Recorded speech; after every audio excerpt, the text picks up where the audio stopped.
Great to have you back on the Pumped On Property Show, Chris. How are you feeling today? Yeah, feeling pretty good. It feels like it's been a little while, but it's nice to get back on, have a little chit chat about everything that we're doing at the moment. Yeah, absolutely. Today we're going to get into some depth about the best real estate investment strategy you can use to become financially free. Now, we're going to talk about one strategy that we absolutely love that will enable the average Australian to get financially free. But before we get stuck into things, how have you been finding the market recently, Chris? Obviously, you've been actively buying some properties over the last few months for our clients. Been some, uncertainty out there in the market. But before we get into this clear strategy, let's just give everybody a real quick update as to what you're experiencing in the market at the moment. Sure. So obviously the media sentiment right now is a little bit negative. There's no questioning that. Interest rates have risen for 4 months in a row now, and they're predicted to continue that way slowly to the end of the year. So that is obviously creating a little bit of negative sentiment. The thing that we're noticing though with a lot of people that we're talking to is they're ready to capitalize while the sentiment is low. Obviously that's not everyone, but we're now finding that I'd say probably the last 4 to 6 weeks have been the busiest that we've seen it for probably the previous 4 months in terms of the number of people we're speaking to every week, the number of properties that we're putting offers on, and the number of properties we've bought in the last month was probably a fair bit more than what we bought the previous 2 or 3 months as a buyer's agency. Even just this last weekend, we had offers on about 5 or 6 properties going into the weekend, and 3 of them ended up selling in multiple offers to people other than us. So that's an indication that whilst the negative sentiment is out there, I think people that are willing to jump into the market to capitalize are recognizing that and are doing it. And there's a little bit more competition out there again, which I think is a great thing. We definitely have seen prices come off the boil, at least here in Brisbane. I know Sydney and Melbourne are a little bit the same in terms of not being quite as competitive and quite as crazy with the FOMO we experienced on the back of 2021 and the start of this year. So there's definitely been maybe a 5% or so drop for the right properties in some areas. But we find that really exciting because right now rents are continuing to rise, at least here in Southeast Queensland, and property prices have come down a tiny bit. So there's a really, really, really good opportunity. Vacancy rates are still super low. Listings are actually still quite solid at the moment. We're seeing a lot of properties on the market every single week. But yeah, I think as we return to sort of this timing of the year, that spring season in Queensland is always pretty popular. We've definitely seen some market activity pick up again, which I think is really exciting. Yeah, no, it's really interesting to see. And I feel that sentiment shift as well. Like it's a slow turnaround, but it's a turnaround as well. And, one thing that I've noticed with the team is, a lot of below market value deals we've been able to secure. We've got a lot more power negotiating. So whilst there's still a little bit of competition out there, there's still good buying opportunities. Good buying. We definitely consider it a buyer's market still at the moment. But that tide is turning and we don't know how much longer it could be a buyer's market for. But let's get stuck into today's podcast and start talking more about our 3 properties to financial freedom strategy. Now, back in sort of 2018, we stumbled across this idea of the 2 properties to financial freedom strategy, which we've talked about a lot, and I still love it. Like, don't get me wrong, I still love that strategy. But with the changes to the construction industry and the changes to the town plan in parts of Queensland, it is a lot harder these days to build granny flats, and it is a lot more expensive than it used to be as well. So there is challenges in that sector at the moment, which isn't for everybody. And, when that happens, you're forced to think outside the box and you're forced to try and think about other unique strategies that we can implement to still achieve the same level of financial freedom with still the path of least resistance. So there's 3 stages to this strategy, very similar to the 2 properties to financial freedom. You've got your accumulation phase, which is a fancy word for your buying phase. You go out there and buy the assets that you need to become financially free. Then Once you've completed that phase, you move into your consolidation phase, which is your debt reduction, where you're paying off the debt on those properties to realise the passive income and realise financial freedom. And then step 3, kicking back and doing whatever the hell you want to be doing because you're free, baby. So what we'll start with is talking about the accumulation phase. Yeah. So this is where we're going to go out there and buy some properties. Now, the majority of people that we talk with at the moment have a budget of somewhere between about $550,000 and probably $700,000. Yeah. So we're going to base it off that. Now, take us through the accumulation phase and what you need to be thinking of and what you need to be doing to ensure that you nail this first part. Of course. So the accumulation phase is really, really important. This is where you're going out and buying 3 properties that are going to set you up for the long term. Rather than buying 2 properties and creating that dual income, you've got to be really, really, really nailing the fundamentals of buying these 3 properties, because we want them to perform as positively as they can for you over, say, a 15-year period for this strategy to work. So the fundamentals that we do not compromise on are things like timing the market, finding the right markets within Australia that make the most sense for that time of the property cycle. Once you've found the right markets, so whether that be the major cities that you're going to target or the major regional areas that you're going to target, we at the moment love the look of Brisbane and some of the surrounding areas like the Sunshine Coast and Gold Coast, simply because of the timing right now, where they're positioned and where things are heading with the Olympics coming in 2032. Yeah. So Brisbane to us looks really, really exciting, but we know areas like Perth and Adelaide also make a lot of sense at this time of the property cycle. So timing is really important. And then once you've identified the market you want to buy in, looking at things like the suburbs within those markets, the streets within those suburbs, and then the properties within those streets that are going to help you execute this strategy. So these are things like when you're trying to identify a suburb, we always look at vacancy rates, past performance. So how that suburb has performed over the last 10 years is going to give you a really good indication as to whether it's had amazing growth and maybe it's going to stagnate a little bit, whether it's sat behind some of the surrounding suburbs and it could be one of those up and coming areas. Vacancy rates is a really good indication as to how hot a suburb is at any given time, and how easy it is going to be for you as an investor to get tenants into that property. We're looking at things like infrastructure, government spending, so where new infrastructure is going into, because that's a really good indication of where people are going to see that maybe population growth, because governments are putting money into these suburbs with new train lines, new schools, new roads. So obviously you're going to be dictated by your budget when it comes to the accumulation phase. And as long as you're following those fundamentals and buying the best quality property that your budget can afford, so as close to the city, as close to the beach as you can get, and in those quality suburbs within those quality markets for your budget. So let's just say in today's market in Southeast Queensland, you've got $600,000 to spend. You're going to have a rental return of close to $500, give or take, per week right now. And that property is probably going to be somewhere within 20 kilometres of the city, maybe a few kilometres of the water, depending on where you are and what sort of property you want within your strategy as well. So obviously for $600,000, there's a mix of different properties you can acquire, whether it be something quite low maintenance or something that needs a little bit more work. But obviously the property type within this strategy has got to fit your overall strategy, your overall kind of goal for that property as well, if you just want something that's set and forget, and that sort of thing. Yeah, nice. And then, after securing that first property, you're obviously going to rent it out to some tenants. Hopefully you can just set and forget at that point in time. That's the intention, is really to just, purchase that first property in the accumulation phase and then hand it over to your property manager, get some tenants in there and let that thing just sit in the background for the time being. And then what we want to do is just rinse and repeat this strategy another couple of times. Now, the sooner that you can execute your accumulation phase, the sooner that you're going to be able to move into consolidation and realize financial freedom.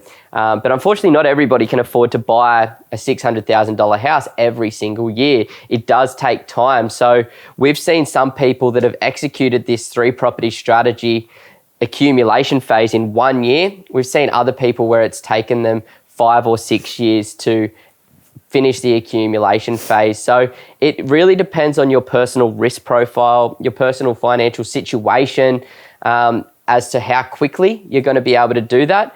But what's really important to do throughout this accumulation phase is delaying the gratification, budgeting, saving, and maintaining those habits until you've completed that accumulation phase. And this is the hardest part for a lot of people because it does take a number of years to execute. The only constant when it comes to property investing is change. Maybe the property market goes up in value and you're forced to pay a little bit of a higher price. Maybe the property market cranks and you miss out on that opportunity and you're forced to look into another market. You've got to be willing to be fluid with an investment journey to financial freedom. You've got to be willing to adapt to the market conditions to get the best return on your investment. And that's why every time you're ready to purchase that next property, you need to do what Crystal said about following the fundamentals, identifying the right market, identifying the right suburb, identifying the right property at the right price with the right rental return, and making sure that you're not making any concessions or sacrifices. And what I find a lot of people do is they get fatigued, don't they? They do, yeah. And unfortunately get fatigued. And with that fatigue, they make emotional decisions which cost them money and time down the line. Now, was there some other things that we need to talk about through that accumulation phase? Any other things that you need to take into consideration? Not too much. I guess it's just about finding those 3 properties that are going to help you thrust forward into the next one. So the first property, making sure it's not costing you too much out of pocket, making sure it's not too high maintenance, and then moving into the second property and the third with the same kind of fundamentals. Because if you're buying a property that is going to cost you more money than you're expecting, you don't want to hit a roadblock when it comes to reassessing your financial situation to go for that second or that third, because the banks are going to put quite a lot of weight into the quality of the property, the rental return, and the future valuation and that sort of thing, which is going to help you jump into the next property. So whether it takes a year or 5 years, you just want to know that the property is setting you up to move into the next one. Absolutely. Rather than sending you backwards. Yeah, you need to really minimize your expenses and maximize your income in the accumulation phase. So number 1, look good to the banks. Yeah. But number 2, to make that accumulation phase a little bit easier. Yeah. Then once we've completed the accumulation phase, it's a beautiful feeling because the only difference between where you are and where you want to be is time. Yeah. And a lot can change in time. There's no doubt about that. But at the same time, it gives you a lot of financial peace and a lot of financial security, knowing that your worst case scenario is the majority of people's best case scenario.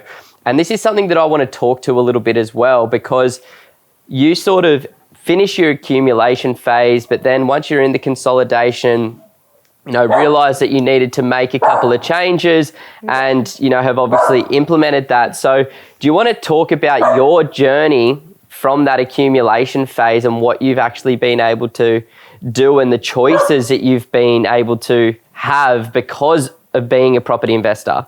Of course. So for me personally, my accumulation phase, when I first set out, it looked like 2 pretty affordable investment properties and 1 not so great principal place of residence that we knew we could upgrade and leverage off the renovations to continue buying property.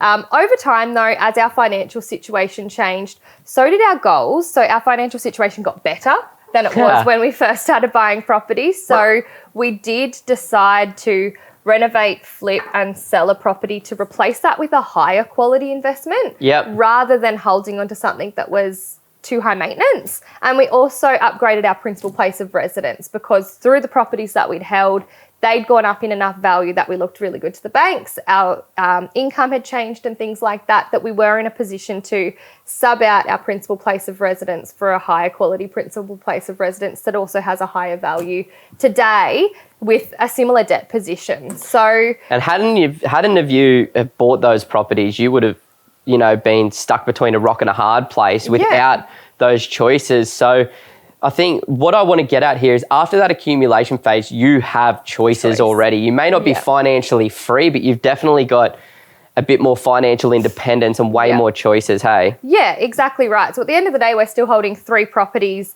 and there's debt on those properties. So we're by no means financially free, but we've been able to chop and change those 3 properties to create the portfolio that suits us. As a family, we're not in a position to jump into another property at this stage of life. 2 young kids, 1 on the way. I'm not willing to go back to full-time work. So we have hit that sort of serviceability roadblock. So for me, it was about making the portfolio look as good as it could for where we were at this stage in our life. And I'm sure in 5 years' time, once kids are in school, I can work a few more days per week. Our borrowing capacity is going to look as good as it did a few years ago. And we'll be able to continue maybe moving forward on that investment journey. But the good thing is that we're in a position where, as things have changed with our family dynamic, because we were holding those properties, if we needed to sell to pay down debt on our principal place of residence to feel a bit more comfortable, that's a choice we have. If we wanted to renovate to get a higher income, a higher rental income out of that property, that's a choice we have. So we wouldn't have these things if we had no investment property. Yeah, I love that so much. But moving into the consolidation phase, the debt reduction phase, this is kind of the boring part of the strategy, unfortunately. It takes a hell of a long time because what we're talking about is 3 $600,000 properties. So that's $1.8 million worth of debt. Maybe you've put some deposits down on that, so maybe it is only $1.5 million worth of debt, but that's going to take the average Australian many, many, many years to pay off.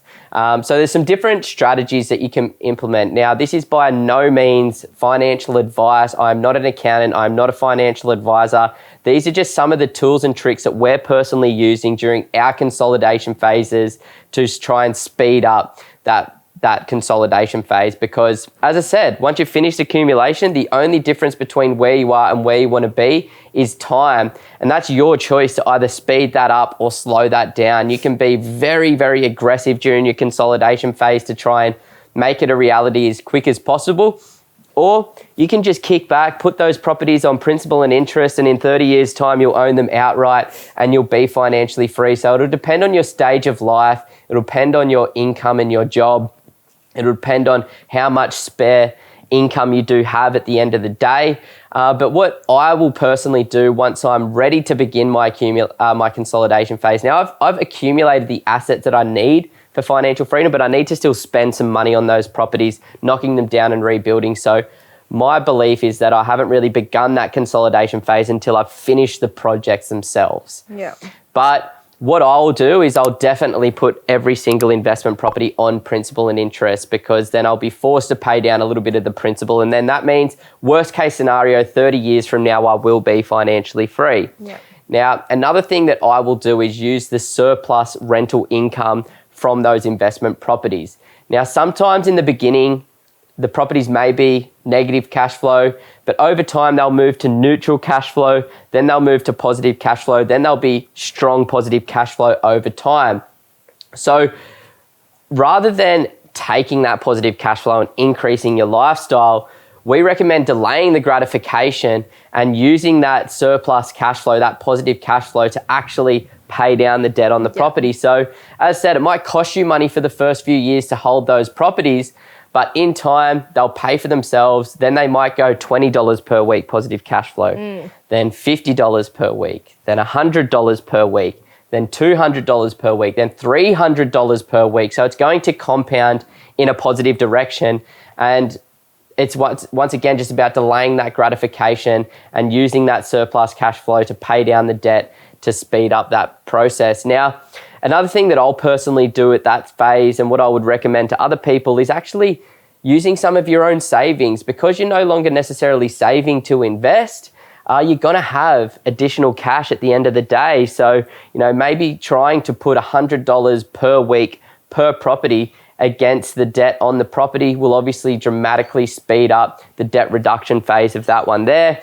Any tax benefits that you get, if you are getting some depreciation, or if you get some tax back, some cash back at tax time, then, using that to pay down the debt. all of these things are just going to really speed up the consolidation phase. But for those people that find a passion for property investing and maybe have a bit of a higher risk profile, what we can do is actually continue investing. So this is what I'll personally do to try and speed up that debt reduction phase. So rather than me having to sacrifice and work hard to pay down the debt, I'll work smarter, not harder, and I'll leverage off the property market to speed up that consolidation phase. So that means changing the strategy from long-term capital growth and short-term cash flow to short-term capital growth, which is higher risk, higher reward, completely different type of strategy that you'll implement. But that would look like maybe purchasing a property to generate as much capital growth that you possibly can, to then strategically sell that property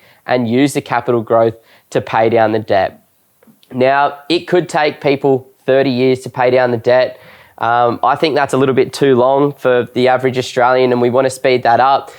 So some of these other things are going to enable you to speed that up to a 25 or a 20-year journey. Or if you can continue investing, you might even be able to do it in 15 years. And by the end of the day, what we're hoping to have by the time we complete that consolidation phase, which I personally believe would take the average Australian 15 years. Now, over a 15-year period, if the properties increase by about 4.8% compounded over that 15-year journey, those properties will double in value. Now, in Sydney, Melbourne and Brisbane, over the last 50 years, all markets have increased by over 9.5% per annum. So you would assume over 15 years, those three major metro markets can do 4.8, meaning that your 1.8 property portfolio in 15 years' time should be closer to $3.6 million. Now, the idea is to pay off the debt on those properties, so you'll have $3.6 million worth of property value owned outright. So really significant net worth position. Now, short term, we've got 3 properties that are renting out for about $500 per week, totaling $1,500 per week of rental income, $75,000 per year. Now, what's going to happen over 15 years is the rent's going to rise. Now, historically, that's been about 2 to 3% per year, the same rate as inflation. That's why property is such a good hedge against inflation, because rents actually keep up with inflation. You know, this year we've seen about a 7 to 8% inflation year here in Australia. Rents have gone up over 10%. So it's even beaten inflation this year. So over time, that rent's going to increase. And with about a 2.5% increase on that $1,500 per week over a 15-year period, it's going to equate to over $2,000 per week in 15 years' time, which is over $100,000 worth of passive income per year. So you can have almost $4 million worth of property value owned outright and over $100,000 worth of gross passive income per year from just a simple 3-property strategy. And I absolutely love it. You know, so many people try to overcomplicate things and try and chip and change and become the jack of all trades and never actually become the master of one. But if you can just become an absolute expert and just become so focused on this strategy and just obsess on nothing but executing this strategy, you will actually get there. And yes, that is a little bit boring. And maybe that doesn't fill your heart as much. Maybe you want to buy an Airbnb. Maybe you want to do a development. Maybe you want to do something unique or do a joint venture deal with some friends. But it's going to probably hold you back at the end of the day if you do those types of things. You know, we find that consistency over effort will get you to where you want to be in time.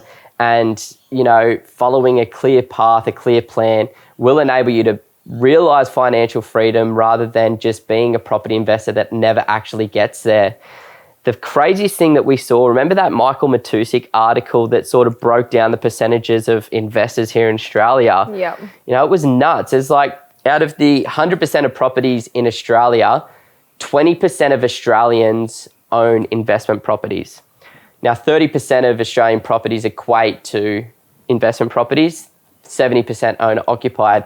Now, when you look at that 20% split of investors, less than 4% of those investors, which is less than 2% of the Australian population, ever purchase more than 2 investment properties. So by doing this, you're going to put yourself in the top 1% of the Australian population. You're going to put yourself in the top 2% of property investors here in Australia.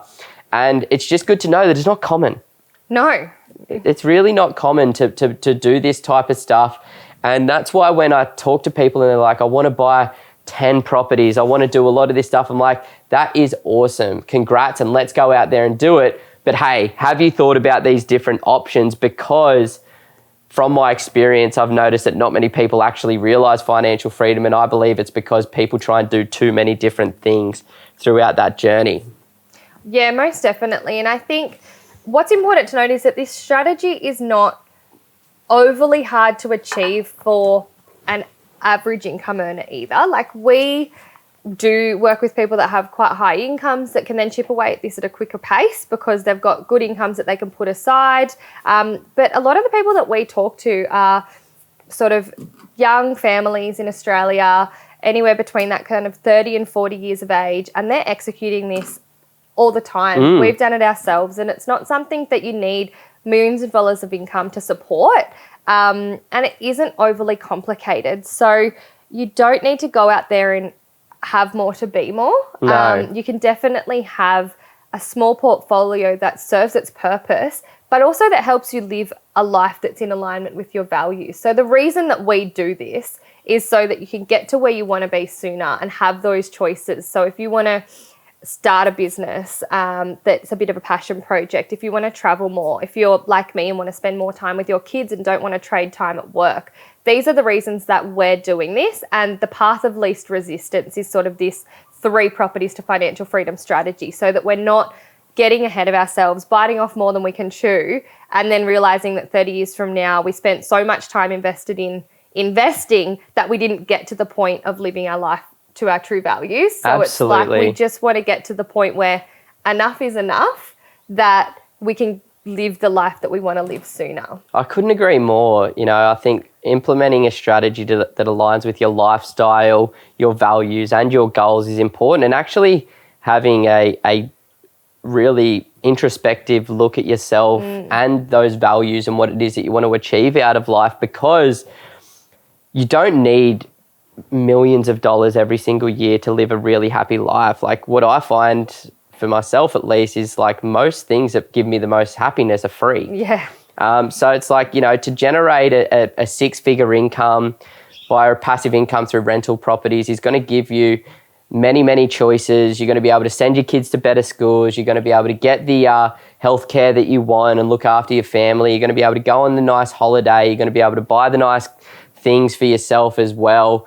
But, you know, we've done this work. You know, we've done this internal work, and we know what we want long term, and we're actively working to seek that out and achieve it.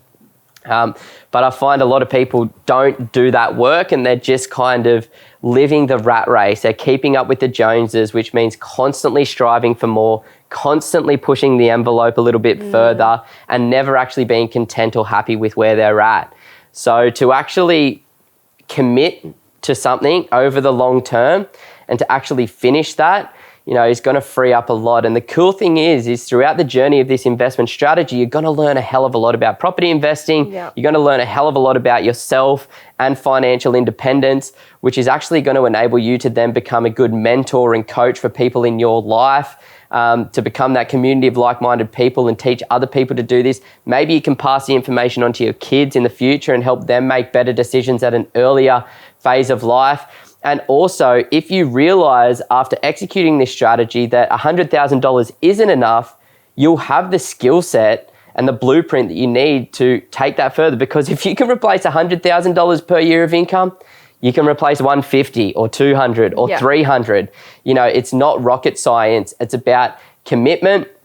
It's about sacrifice. It's about delaying the gratification and knowing what it is that you truly want. 100%, and that's why this strategy is really exciting to us. It's just about using the fundamentals, not overcomplicating it, and just sort of implementing something that's going to set you up for the future. And for us, it's not just about setting ourselves up. It's about setting our children up through education and helping them watch us do this over the life that they've led. So our kids have watched us renovate 3-4 properties since they've been born. That's just something that they're going to grow up knowing and watching and hopefully loving themselves. Also buying property. And Simon and I and Ben came from a family where investing wasn't something our family did. My parents had really low risk profile. It was just about owning your own home and getting yourself in a stable position, not investing and just kind of living a simple life. So it's taken a lot for Ben to kind of jump into this space, which has then helped Simon and I get thrust into Pumped on Property and learning about property, which is so exciting. And I just want my kids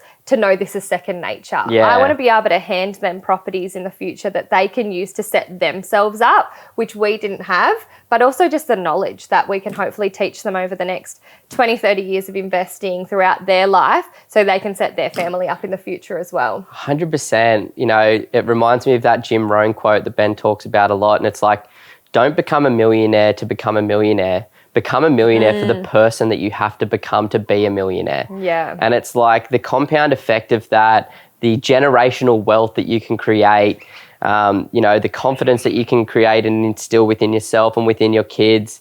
You know, there's only positive things that can come off the back of that. And, you know, this strategy is not going to come without its adversity and without its challenges, but with consistency, with effort, you will be able to execute this strategy.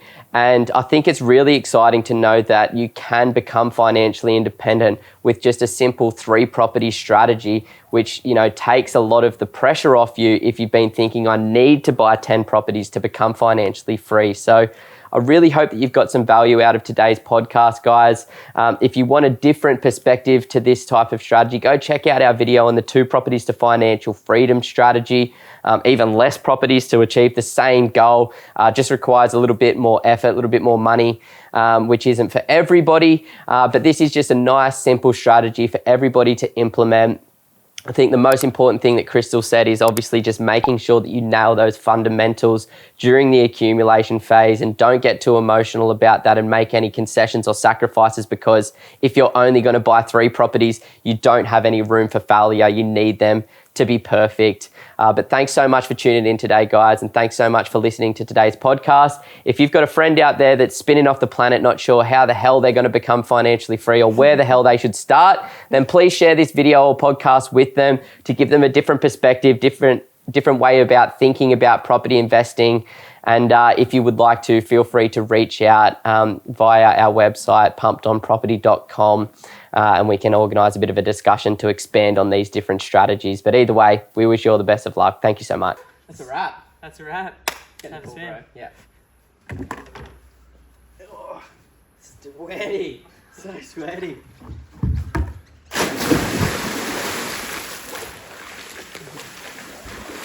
Oh, that's good. Look at that. So nice, eh? Oh.